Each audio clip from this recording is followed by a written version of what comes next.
Picture him for a moment. Tuesday morning, corner coffee shop. Pressed Oxford shirt, AirPods in, MacBook open, the kind of focused expression that reads as someone who has places to be and people waiting on him. He orders without looking at the menu. Tips without hesitating. His watch is real, his sneakers are recent. Every visible signal says this person has figured something out. What you cannot see is the checking account balance he has been avoiding looking at for 3 days. The credit card that is sitting at 94% of its limit. The dinner he skipped last night because the coffee and the lunch he had to buy for a work meeting had already pushed him past what he could actually afford this week. He is not lazy. He is not irresponsible. He has a degree, a salary, a LinkedIn profile that would make his parents proud, and absolutely no financial margin whatsoever. This is the quietly broken millennial, and he is everywhere. My name is Zick, and what I want to walk you through today is not a lecture about budgeting. It is not a list of things millennials are doing wrong. It is something much more uncomfortable than that, an honest look at why an entire generation followed every instruction they were given and still ended up financially trapped, and what the numbers actually say about how we got here. Let me give you one statistic before anything else, because this one stopped me completely when I came across it. In a single 12-month period, the percentage of workers describing themselves as financially insecure jumped from 30% to 48%. That is not a gradual erosion. That is not a slow generational drift. That is a 60% increase in financial anxiety in 1 year during an economy that official sources kept describing as strong. Unemployment was low, GDP was growing, and nearly half of the working population was quietly terrified about money. That gap between what the headline numbers say and what people are actually experiencing is exactly what this conversation is about. Let us start with housing, because no honest examination of millennial finances can go anywhere without confronting this first. In 2004, there were just over 3 million first-time homebuyers in the United States. By 2024, that number had collapsed to just over 1 million. That is not a generation that changed its mind about home ownership. That is a generation that got priced out of it systematically over decades while being told the problem was their spending habits. Here is the math that makes this impossible to argue with. In 1984, the median home price was roughly 3.5 times the median household income. Today, that ratio sits at nearly 6 times. The same job, proportionally, buys dramatically less house than it did 40 years ago, and that is before accounting for student loan payments, health insurance costs that employers increasingly pass to employees, and an interest rate environment that added hundreds of dollars to monthly mortgage payments almost overnight. Your parents did not buy their first home because they were more disciplined. They bought it because the arithmetic was fundamentally different. The goalpost did not move slightly. It was relocated to a different field entirely, and here is the psychological consequence that financial commentators consistently miss. When people lose genuine confidence that a long-term goal is achievable, they do not simply work harder toward it. They rationally recalibrate. The so-called doom spending that gets blamed on millennial immaturity, the concert tickets, the restaurant meals, the small luxuries, is not irrationality. It is what happens when a generation runs the numbers on delayed gratification and discovers that the math does not close. You cannot guilt someone into saving for a down payment they have correctly calculated. They will never reach on their current trajectory. You can only make them feel worse about a situation they did not create. Now let us talk about the anchor that arrived before the housing problem even had a chance to fully develop. 19 million millennials are currently carrying student loan debt. The average balance sits above $40,000.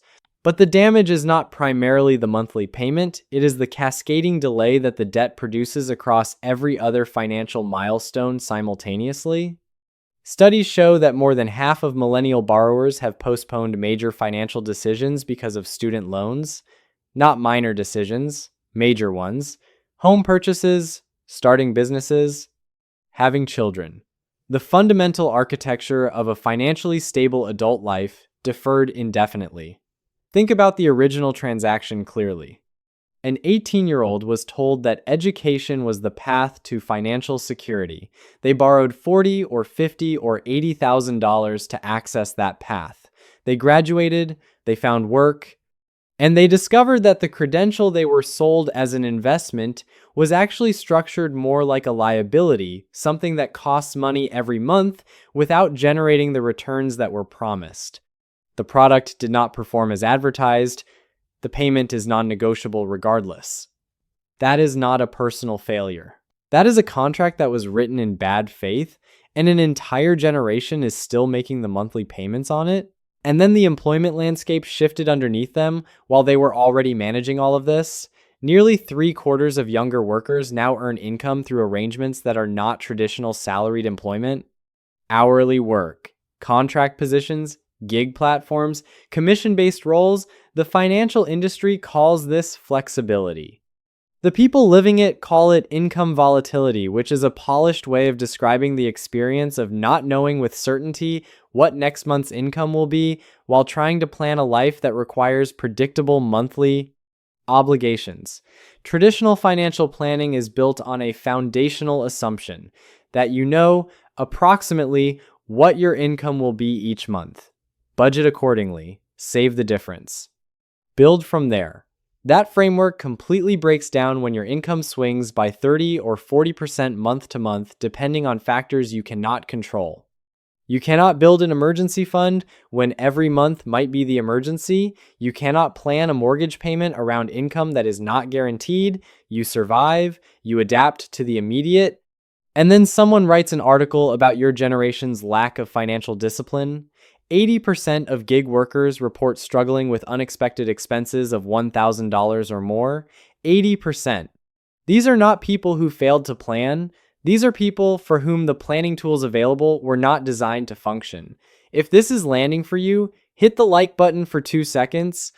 It helps the channel reach more people having this exact quiet conversation with themselves. Here is the part that I think is genuinely underreported, and it might be the most revealing data point in this entire conversation. 64% of people earning over $100,000 annually describe that income not as financial success, but as the bare minimum required to stay afloat. 6 figures. The number that an entire generation was told represented arrival. And the people who reached it are using words like barely managing. This is not lifestyle inflation in the traditional sense. Lifestyle inflation is spending more because you want more. What these earners are describing is something structurally different.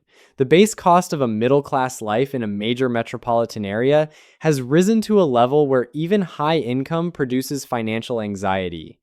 Housing in cities where professional jobs concentrate. Childcare costs that can approach a second mortgage payment. Health insurance premiums that climb regardless of whether you use the coverage. The genuine price tag of a stable adult life in the places where economic opportunity concentrates has decoupled from what salaries, even good ones, can comfortably support. One economist recently argued, with actual supporting math, that the real poverty line accounting for housing, healthcare, childcare, transportation, and retirement savings sits somewhere around $140,000 in household income. Below that number, in real purchasing power terms, you are not building toward security. You are managing scarcity. If that analysis is even approximately correct, the majority of American households, regardless of how they feel about the word poverty, are operating beneath the threshold where genuine financial stability is achievable. That is not an individual problem. That is a structural one. Now, let me show you something that I think captures the psychological reality of this moment better than any statistic. Surveys of millennial homebuyers found that 41% say they would consider buying a house with asbestos or pest problems. 34% would buy near a cemetery. 26% would accept a home next to railroad tracks. These are not preferences. These are the revealed choices of people who have been priced out so completely and for so long that the definition of acceptable has been quietly renegotiated downward year after year until a house with known health hazards starts looking like a reasonable compromise. The aspiration did not disappear, it was compressed. And what replaced it is something both sadder and more dignified than the narrative of the entitled millennial that gets recycled every few years, a generation that still wants the things it was told to want, pursuing them with whatever tools remain available, accepting whatever terms the market will offer, and doing all of this quietly because the embarrassment of visibly struggling beneath a veneer of apparent success has become one of the defining emotional textures of adult life for an enormous number of people. There is one more layer to this that I want to name directly because it does not get discussed seriously enough. Baby boomers currently control more than 50% of all wealth in the United States. The total figure is approximately $82 trillion more than twice what Generation X has accumulated, and roughly 4 times what millennials have managed to build. This is not simply the natural result of older people having had more time to save. It reflects a specific historical period where asset prices, homes, equities, commercial real estate appreciated at rates that are mathematically unlikely to repeat, benefiting the generation that was positioned to own those assets at the right moment. The practical consequence is visible in real estate markets every day. When a millennial first-time buyer enters a market competing against someone who can make an all-cash offer funded by the equity from a home purchased decades ago at a fraction of the current price, those are not equivalent competitors. One person is running a race. The other person is already at the finish line buying investment property. Being locked out of homeownership is not just a monthly rent versus mortgage calculation. Researchers estimate it costs the average locked-out buyer roughly $150,000 in foregone equity over a lifetime. The same equity-building mechanism that generated much of the wealth gap being complained about in the first place. So, what do you actually do with all of this? Because this is not a video about grievance, it is about clarity. And clarity, even about genuinely difficult structural realities, produces better decisions than the alternative. The first thing you do is stop measuring your financial health against a comparison group that is living the same illusion you are. The carefully curated projection of stability you see from people in your peer group is frequently as constructed as the guy at the coffee shop. Your financial decisions should be calibrated against your actual numbers, not the lifestyle signals of people who may be just as quietly stretched as you are. The second thing is to understand that in an environment where traditional wealth-building paths are genuinely constrained, your margin, the gap between what comes in and what goes out, becomes disproportionately important. Not because cutting expenses is the solution to a structural problem, it is not, but because margin is what creates optionality, and optionality is how you position yourself to move when circumstances permit. Protect the margin fiercely and strategically, not from a posture of deprivation, but from an understanding of what that gap is actually worth.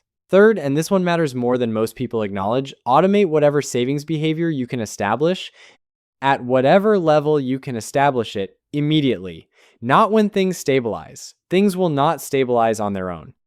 The psychological research on financial scarcity is consistent and clear.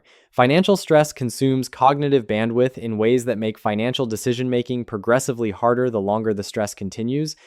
The automation removes the decision from the equation before the bandwidth tax makes the decision harder to make correctly. Fourth, if homeownership is a goal, get ruthlessly clear on what your actual path looks like given current market conditions in your specific geography.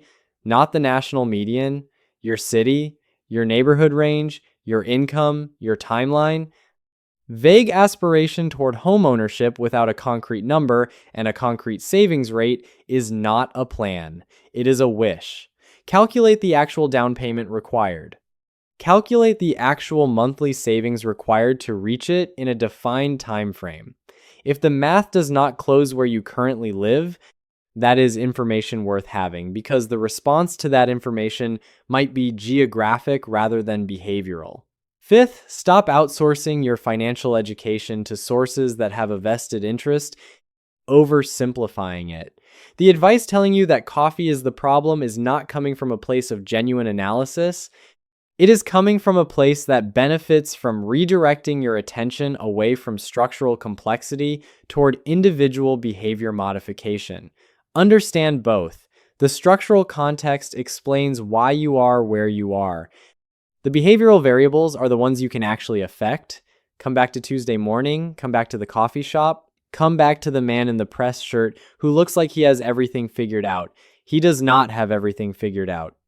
But the version of this story I want to leave you with is not the one where he is simply a cautionary tale about appearances being deceiving. It is the one where he eventually stops performing solvency for people who are not watching as closely as he imagines, where he looks at his actual numbers with the kind of honest, undefended attention that produces real decisions, not just better-looking anxiety. The quietly broken millennial is not a character flaw. It is the outcome of a specific set of economic conditions applied to a generation that followed the instructions and arrived somewhere the instructions did not account for. That is not a reason for self-pity. It is a reason for a completely different set of instructions, ones built for the actual game being played, not the one from 40 years ago that people keep insisting is still running. The rules changed. You are allowed to know that, and then you are allowed to play accordingly. If you are actually getting something real from these videos, consider subscribing. I put this kind of content out every week, not to sell you something, just to make the picture clearer than it was before you showed up. I'm Zik. Thanks for listening. I'll see you in the next video.